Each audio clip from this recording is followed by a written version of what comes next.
might think that getting into the IT field is impossible without a computer science degree, but Tech Coach Ralph is here to prove you wrong.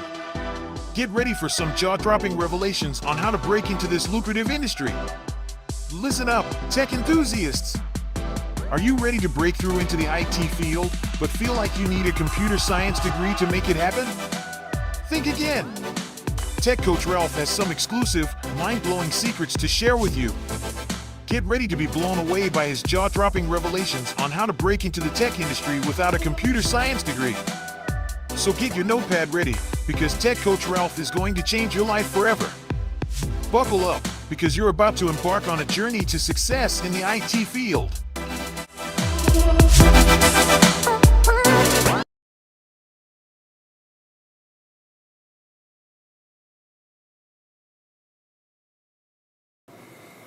Good morning, good morning, good morning. Today is Monday, the best day of the week, Monday, July 8th, 2024. We are zooming through 2024, past the halfway point. We got my guy in the building already. Your car, good morning, good morning, good morning. I don't know how you wake up so early over there on the West Coast, but, keep on grinding, keep on winning. I am Tech Coach Ralph, and we are engineered to win. This is the Coffee and Kata morning show. We are going to jump into our news, and then we're going to be looking more into this Flutter Watch OS connectivity stuff, trying to figure out how if we're going to be able to use Flutter to get this watch integration happening. I don't know, but if not, we still have some other stories to enhance on this application. We do. We figure it out as we go along. And even if we can't do it right now, definitely in the future, we'll be able to do it. So we don't miss. We just keep learning. We just keep winning.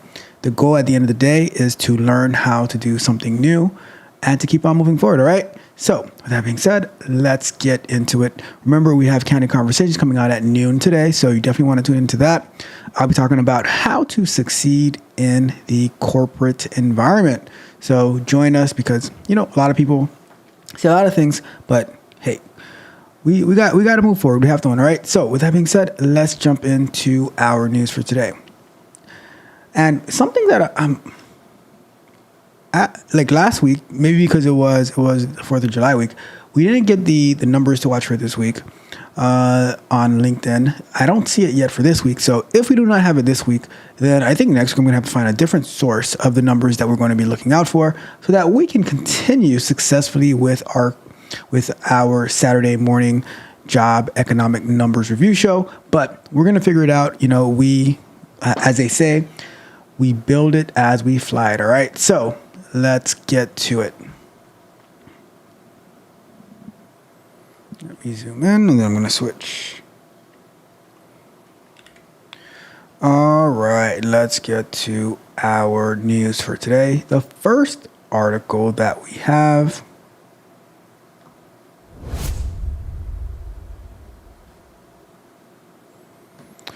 and let me fix the screen.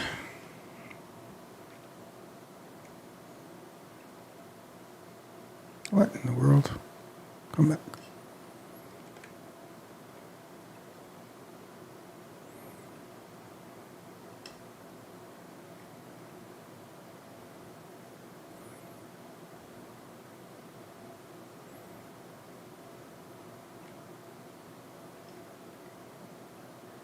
Oops. What in the world's going on here?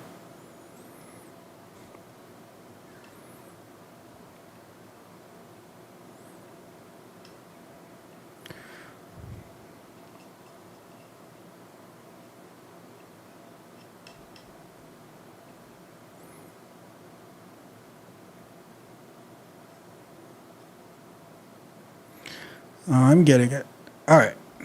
Let's go. All right, there we go. So let's get our 5-minute timer up as we review these news stories for this morning. So the first one that we have is Boeing is going to plead guilty in Max case. All right, what is this all about? So Boeing has agreed to plead guilty to criminal conspiracy for misleading regulators before 2 deadly 737 MAX crashes, branding the world's biggest aerospace company a felon per a court filing. Prosecutors have asked the company to pay a second $244 million criminal fine and spend $455 million over the next 3 years to better its safety and compliance and install a corporate monitor. The plea deal, which still needs a court sign off, would fall short of what victims' families sought, including up to $25 billion in fines and prosecution at trial. The agreement could make Boeing's interaction with the government as a major defense contractor complicated, though it is likely to seek a waiver to allow it to continue that business. The deal expected to be finalized around July 19th would also spare Boeing from a criminal trial as it attempts a turnaround. So with all the news that's been going with Boeing, with their doors flying off and crashes and everything like that, we read last week that Boeing, it was either accept a plea deal or it would be like way worse. So it looks like they went ahead and accepted the plea deal. I don't think anybody's going to end up going to jail off of this. They do have so the company itself has a criminal fine, and then they have to pay the $455 million over the next 3 years and install a corporate monitor to pretty much monitor what they have going on. But this might not affect their defense contracting stuff. So we shall see as it goes along. All right. Next up on our docket.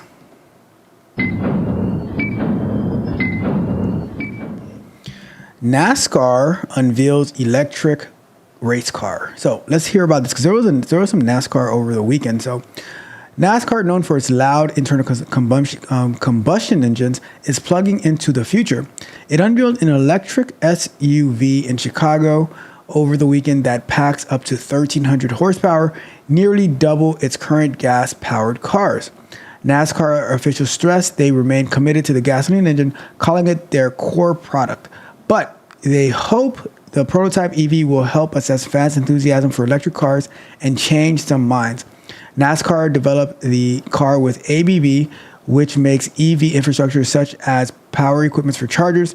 NASCAR announced plans last year to achieve a net zero emission by 2035. So it looks like NASCAR is going EV. Hopefully that helps my EV stocks. One thing I wonder though, if they're going to be racing EV vehicles, how long, for a EV that has 1,300 horsepower, how long does a battery charge last? And how long does a battery charge last? And how do you? Because how they have the pit stops in NASCAR, and they'll change the tires. They'll probably fuel up the car with gas, whatever else they do. How do you do that with the EV? Because it takes some time to charge, if I remember correctly. I'm just curious. Maybe we have to do some more research into this to see how exactly this is going to work. But we shall see. We'll find out. All right. Let's see. Let's do a last article, and then if I'll refresh the page. If there's no numbers to watch, I'm going to find numbers from a different source. Right. So, lastly.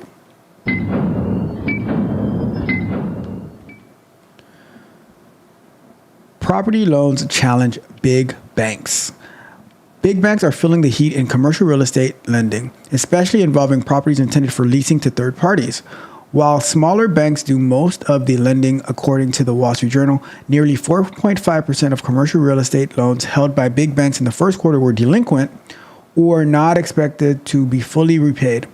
One key factor is higher interest rates, which can be a bigger issue for leased properties than owner-occupied loans if the property income does not cover the loan payments or refinancing costs. So I think the real estate market is down bad. And it might be exploding at any moment now, because now I don't know how so let's put it like this, right? In my neighborhood, even on my block, there's a house that is slightly bigger than ours, but it's sold for when we bought our house in 2015, 2016, around that time, this house just 2 or 3 years ago sold for almost 2.5 times how much we bought our house for. But as well, looking at the property taxes on the house, it is almost double what our property taxes are. And to add into, and with the higher cost of insurance down here as well, plus the higher interest rates. So I can't even imagine what the new owners and people who are buying homes nowadays are paying on taxes, what they're paying on, because I'll put it like this, the amount of taxes that I pay versus a neighbor who's had their house for even longer than I have, my taxes are almost double theirs. So imagine how much their taxes are on a house that's a lot more expensive and higher insurance, higher interest rates, all of that. So I can't even imagine what their costs are. So imagine if people start to be delinquent on those payments, and now we add into it the property, the commercial real estate. Whew, it's gonna be tough. It's gonna be I'm in a bind, Nate. That's what I'm saying. All right. That is our news. Let me do one last refresh to see if we got our numbers. If not, I'm going to do a quick search for where else we can get our numbers, because I'm sure there's plenty of places. Let's see. Let's do a quick Google search. Economic numbers to look for the week. Let's see. Verified investing economic calendar, stay informed about key economic events. That might be a good one. Let's see.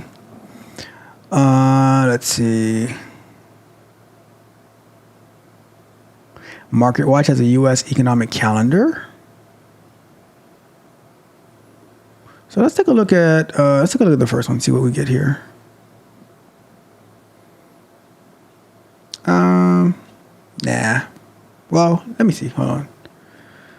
This one we're in July. Today's July 8th. So this week they have July 5th. July 11th. We don't normally look at these. Initial jobless claims, we have that one. CPI, manufacturing. Yeah, maybe we can use this. I don't know. Building permits is July 6th. So this is going to be next week. Retail sales next week. Yeah, I can probably use this. Let me see if there's any other sources. But we will have something to look over for this week, for this coming Saturday. Let's see. What does Market Watch have? So this might be good. Let's see. Consumer credit today. Fed shares. Wholesale inventories. Testimony to house. Thursday, jobless claims, consumer price index.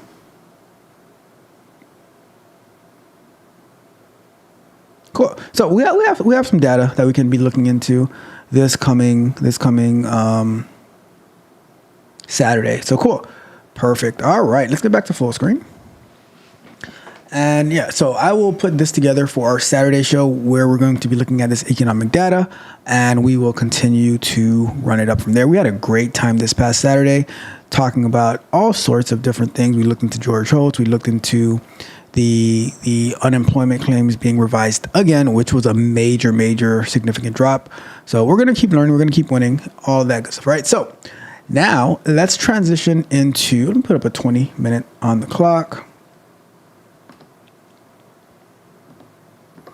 And we're going to transition into working on let's look more into this Flutter Watch OS connectivity. So, and you know, before we even do that, let's take a look at what our standing is for Google.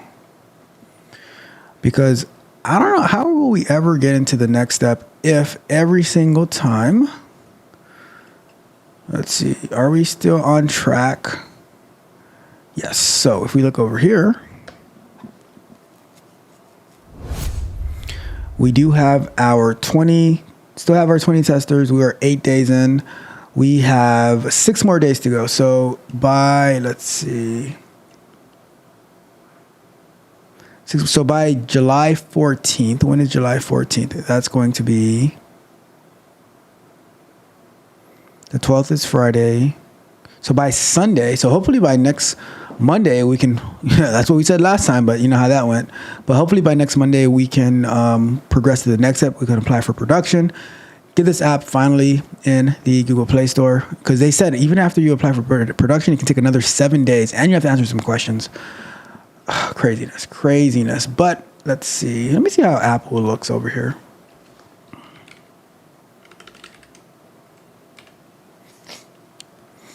So we log in here.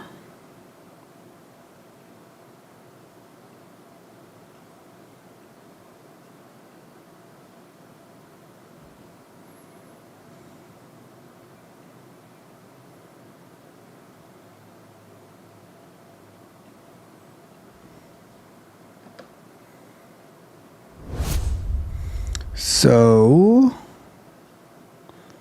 I don't know if get any data. Let's see analytics.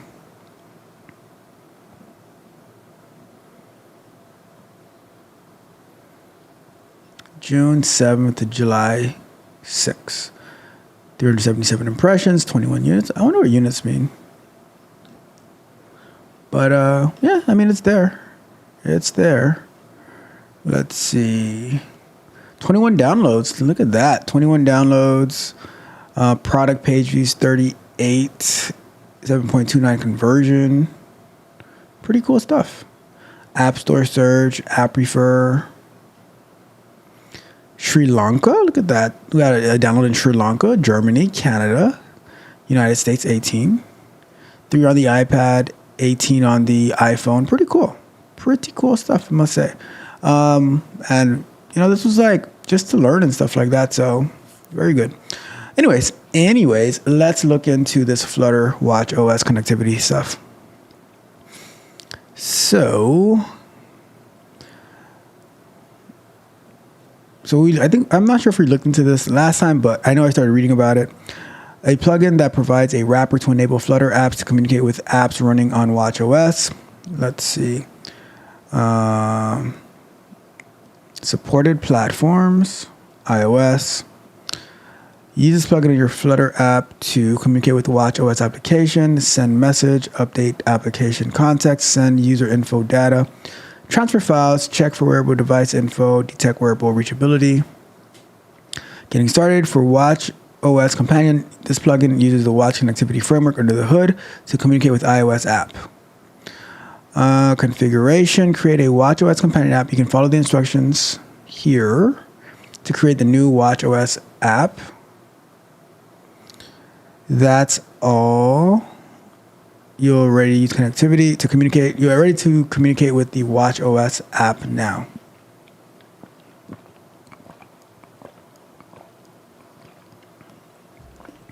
So how to use. Where did I have this open? Hold on, let me open that.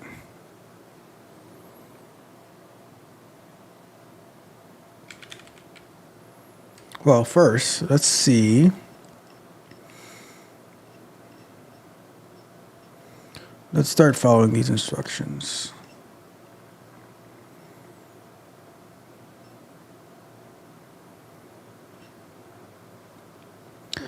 All right, this tutorial gives you a chance to apply much of what you've already learned about Swift UI with little effort to migrate the landscape apps to watchOS.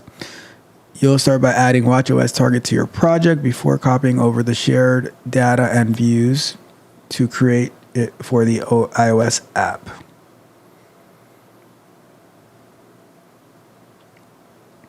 To create a watchOS app, start by adding a watchOS target to the project. So let's see. Go back over here. So configuration to create a Watch OS companion app. You can follow the instructions to create a new Watch OS app. If you create a Watch OS app with UI Kit,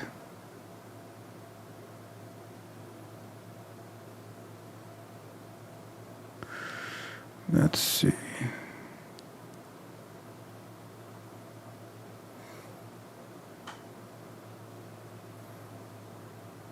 So we have to create, all right, so let's see here. Let's go to, so it looks like we have to, all right, create a new instance of Flutter Watch OS connectivity, configure handling activation state,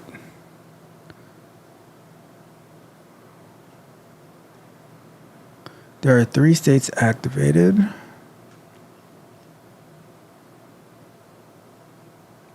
The phone app.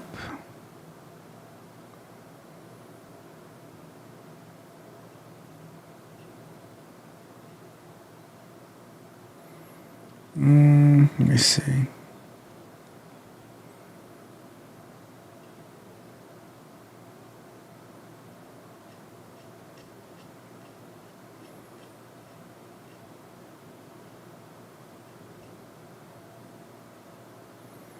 So getting paired information.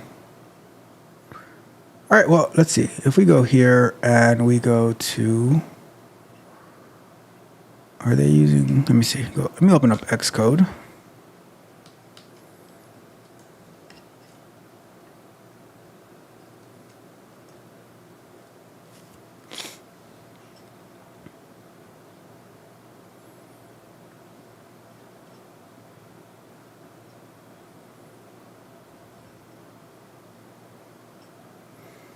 So to create a watchOS app, start by adding a watchOS target to the project. So let me go and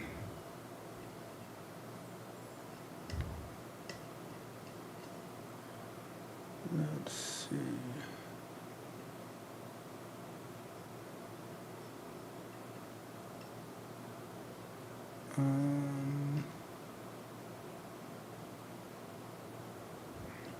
Go to this view. So a watchOS target to the project.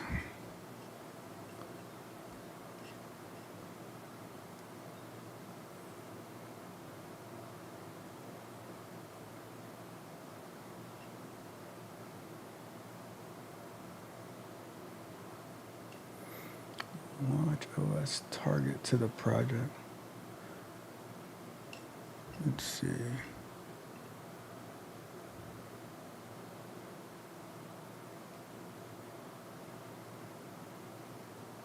See, I don't, let me see.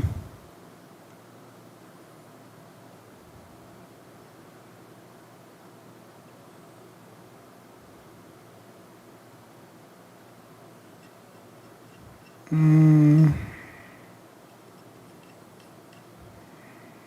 me see something.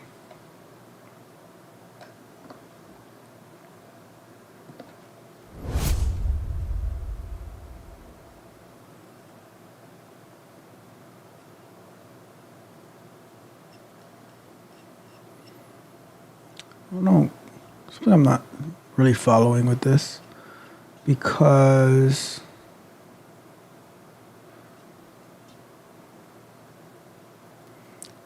create a watch OS companion app. Follow the instructions to create a new watch OS app.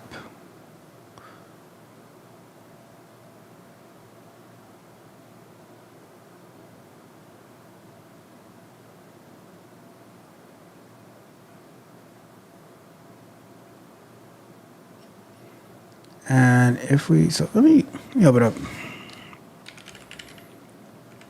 See what happens if I do this. I'm opening up Android Studio. And I'm curious to see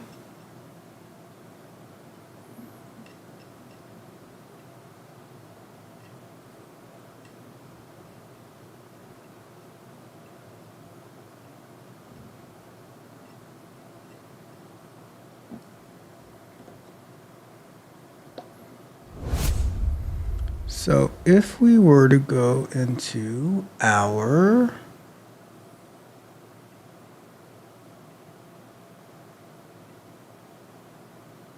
main.dart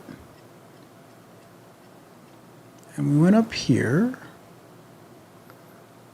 and we said import this part right here.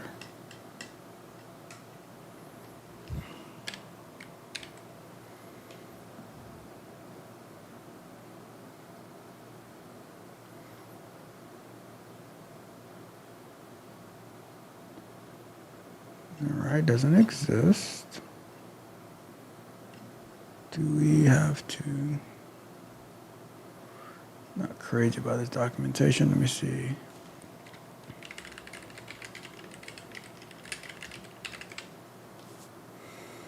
Let me see. A wrapper for watch connectivity.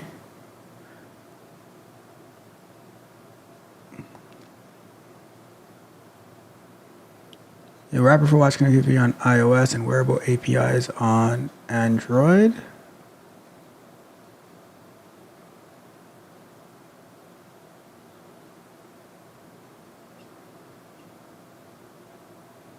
Let's see.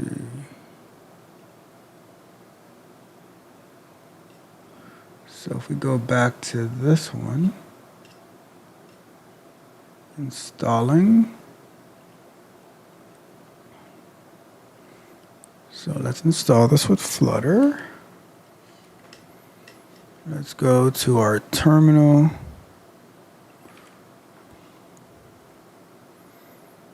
Install. And then we want to do dependencies, pubspec.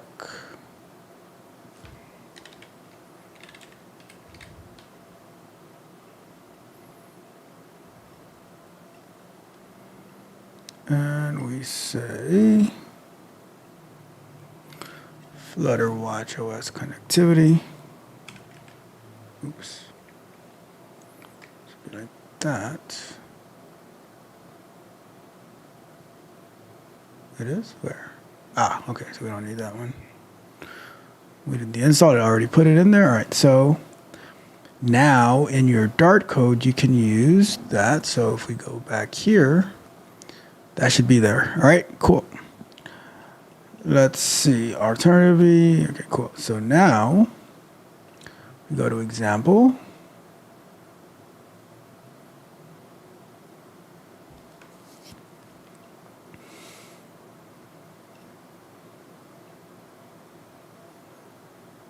It was 20 months ago, though.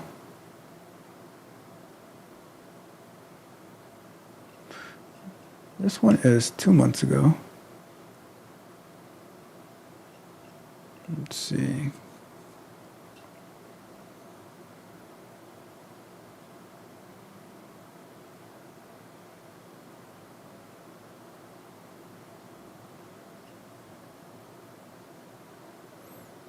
So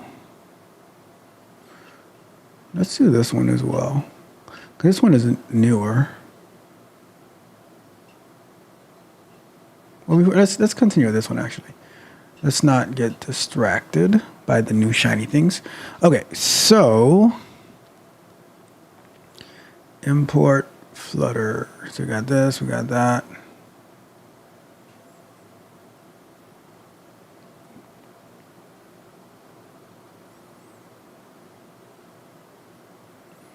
So if I copy this and I put in the code right here, let's see what we get.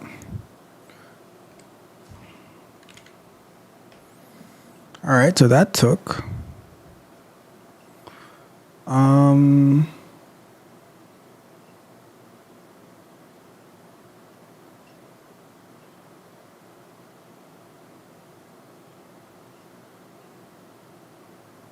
let's see, there are 3.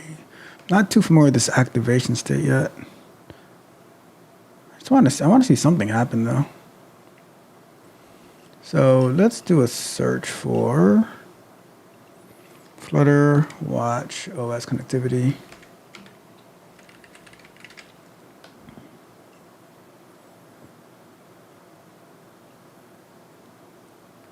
I'm gonna watch this video, probably maybe today. Let's see, or this one. I don't know. We'll see.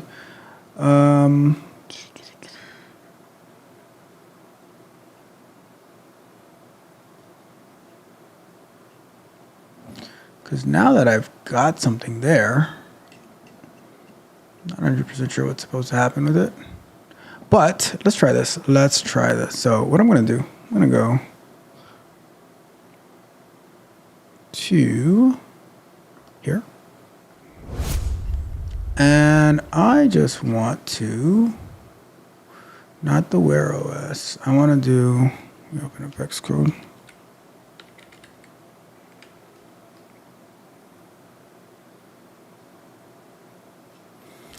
And I want to open up my simulator. And then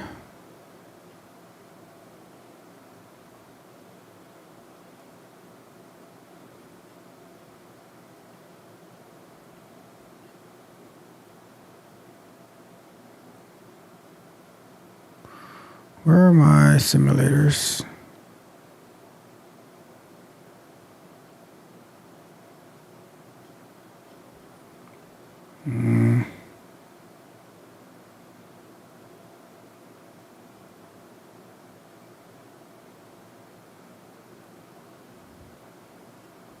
I don't know why my simulators aren't showing.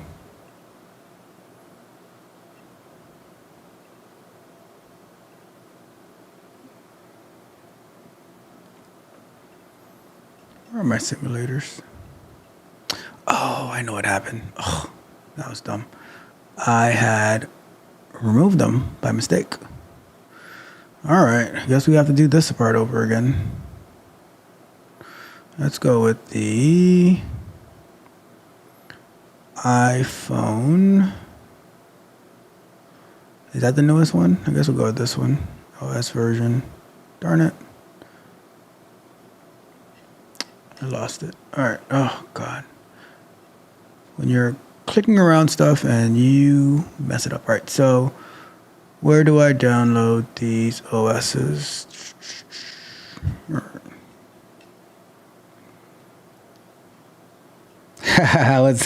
What's going on, Mitch? What's happening? Oops. Good morning, Mitch. How are you doing today? Going to be wrapping up very, very soon. Just found out that I removed my iOS simulators, which you'd probably be happy about, Mitch, because I know how much of a fan you are of iOS. So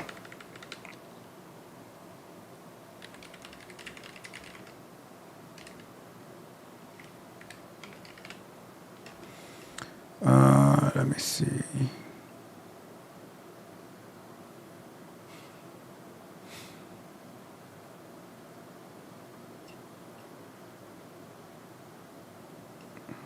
Where did I do that?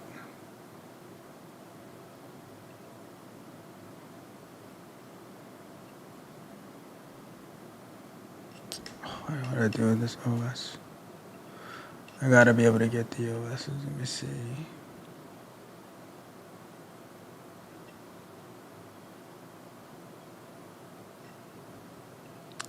Don't know why I did that. All right, let's see. Where is the OS?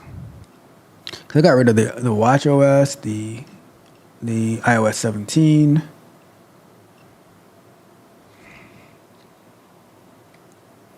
Go over here.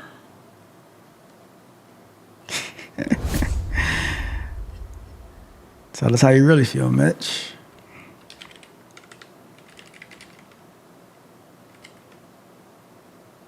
iOS Xcode.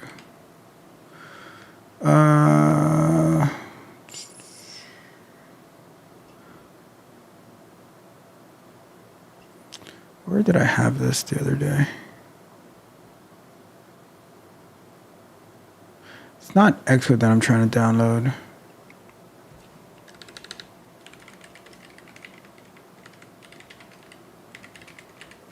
Let's go. I'm gonna have to start writing some documentation and putting it on my website so I can just follow that. Let me see. I was just looking at this one.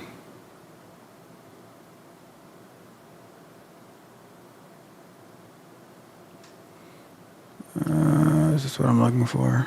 I don't think so.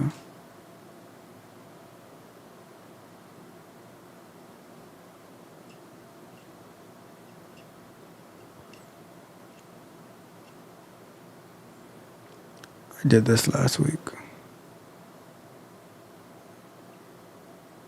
So here, head over to Xcode preferences, select, there you go. So let's go to Xcode, do that real quick. Then we'll wrap it up for today. Xcode preferences.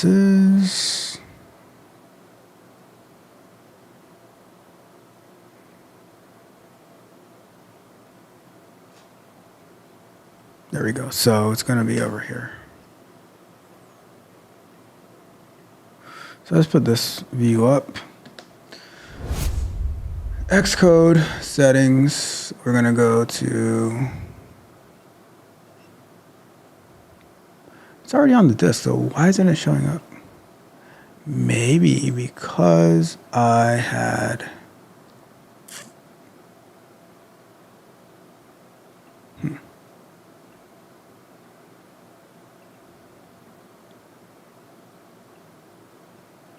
It's on the disk, but it's not showing up.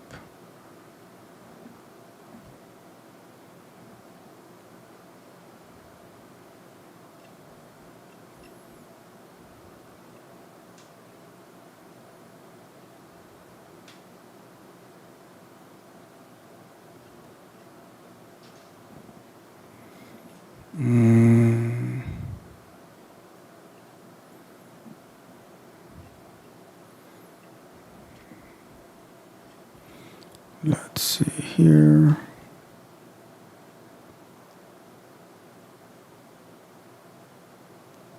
All right, I know what the problem is. All right, anyway, all right, I'll figure that out. I will figure that part out. I need to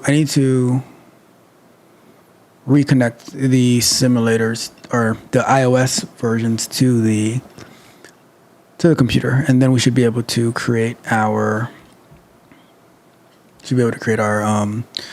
simulators again and get it moving from there. So you win some, you lose some, but you live to fight another day. Yeah, I'm gonna have to. Maybe I just have to delete them, bring them back. No biggie. Let's see. That's annoying.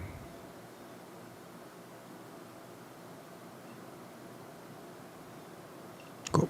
Anyways, I think that's it for today. We're gonna wrap that up. I'll fix this stuff between today and Wednesday, and then we'll be able to continue with what we're working on. All right. So, thank you guys for tuning in to another episode of Coffee and Kata. I'm gonna get the list of the. Let me check LinkedIn real quick. Let me check LinkedIn real quick just to make sure they didn't come out with it.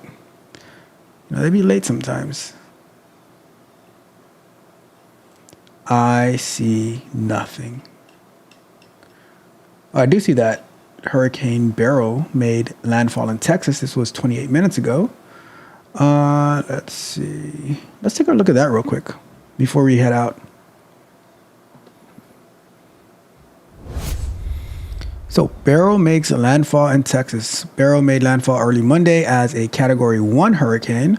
Happy that it went down, although I'm not happy that they're having a hurricane, but that did go down to a Category 1. Per the National Weather Service, more than 1 million Texas residents have been put under hurricane warning as Tropical Storm Beryl churned through the Gulf of Mexico, picking up steam, and people in the coastal areas were urged to evacuate. Over 320,000 customers without power in Texas as of early Monday. Beryl was the earliest Category 5 ever recorded in the Atlantic, then gradually downgraded across the Caribbean, killing at least 11 people. Beryl strengthened rapidly because of record warm sea surface temperatures in the region of the tropical Atlantic that spawns hurricanes. The National Oceanic and Atmospheric Administration expects a particularly active season with as many as 7 major hurricanes, Category 3 and above. Well, that's not a good sign for us down here in South Florida, but we shall figure it out, all right? Anyhow, what's going on with your car? How are you doing this morning? We are going to wrap it up for today. Thank you guys so much for tuning in. I really, really appreciate you all. And I'm going to get out of here. So remember, Candid Conversation coming out at noon Eastern time over here. Tune in. It's going to be a really, really good one. We got Rod Brown as well in the building. Look at that. Good morning. Good morning. Good morning. Happy to have you all here. Your car, Mitch, Rod Brown. You guys have a wonderful, wonderful week, a wonderful day. See you guys at noon. I'll be in the chat hanging out with you guys. We're going to talk it up. Going to have some fun, right? But on that note, I'm going to get out of here. Thank you guys so much for tuning in. This is Tech Coach Ralph. And we are, oh, wait, let me go back to full screen. This is Tech Coach Ralph, and we are out of here.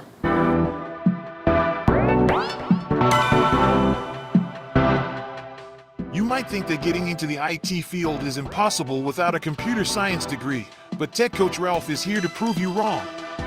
Get ready for some jaw-dropping revelations on how to break into this lucrative industry.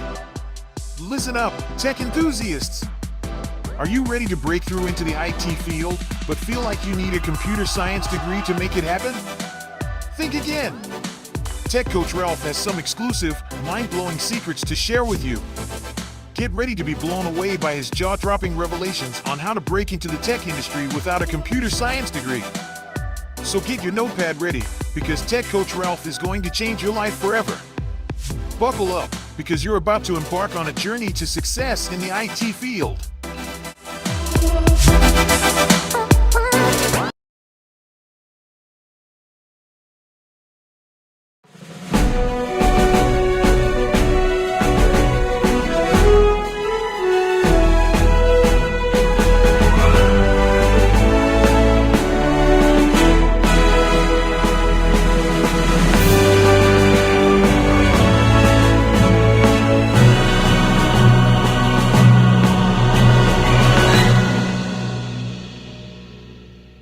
Spartans! What is your profession?